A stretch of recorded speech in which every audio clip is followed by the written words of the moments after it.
Good evening बंधुरा आमी बांटी दास सोदपुर पानशिला থেকে আর এই নতুন একটা আলমারি বানালাম। এই আলমারিটা পারপোজ হচ্ছে শীতকালে বাচ্চা আমি হ্যান্ড ফিডিং করাই, তো সেই ক্ষেত্রে বাচ্চাদের খুব মশা কামড়ায়, তো বাচ্চাগুলো এর মধ্যে থাকবে। আর দেখুন জিনিসটা কেমন হয়েছে। চারটে র্যাক আছে, 1 2 3 4। এখানে হ্যান্ডেল আছে, সব স্টিলের আছে, কবজা যা আছে সব স্টিলের আছে। আর এই কাঠ যে আছে 1/1.5 ইঞ্চির কাঠ, কর্পূর কাঠ।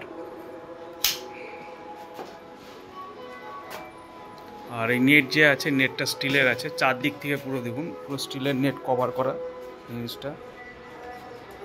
পিছনটাও দেখুন, যাতে কোনো মশা না ঢুকতে পারে সেইভাবেই বানানো হয়েছে।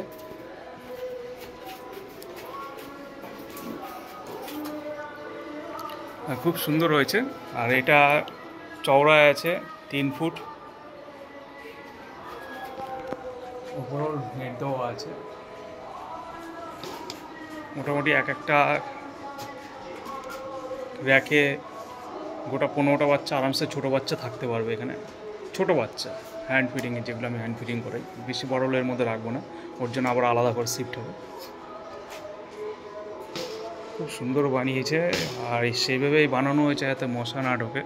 আমি নিচে সব কাঠ কিনে দিচ্ছি, মেটেরিয়াল কিনে দিচ্ছি। খরচা কত বললো এবার একটা বিষয় আছে। তার আগে দেখুন নিচে চাকা সিস্টেম আছে, এটা আমি ঠেলে এক পাশ দিয়ে আরেক পাশে নিয়ে যেতে পারবো।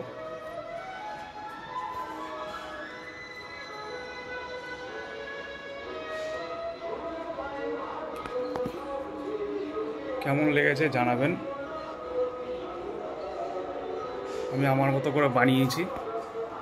এটা মজুরি পড়েছে আমার মামা, যেহেতু কাঠের কাজ যেন আমার মামা বানিয়ে দিয়েছে, তো মামা যেটুকু রিজনেবল প্রাইস আছে ওটুকুই করেছে। এটা মজুরি পড়েছে আমার 5000 টাকা। আর মেটেরিয়াল লেগেছে প্রায় 12,000 টাকার কাছাকাছি। আমি নিজে কাঠগুলো কিনে দিয়েছি। এখানে বিটগুলো দেখেছেন, বিটের কাজ প্রচুর আছে, এখানে প্রচুর বিটের কাজ আছে, ডাবল নেট। হ্যাঁ, অনেক সময় সাপেক্ষ লেগেছে, জিনিসটা বানাতে অনেক সময় লেগেছে। তো 17,000 টাকার মতো পড়েছে। আরও খরচা হবে, রং, ঠিক আছে, রঙের লেবার চার্জ আছে, রঙের দাম আছে, তো 18,500 পড়ে যাবে। তো কেমন লাগলো বন্ধুরা আমাকে জানাবেন কমেন্টের মাধ্যমে। Thank you so much.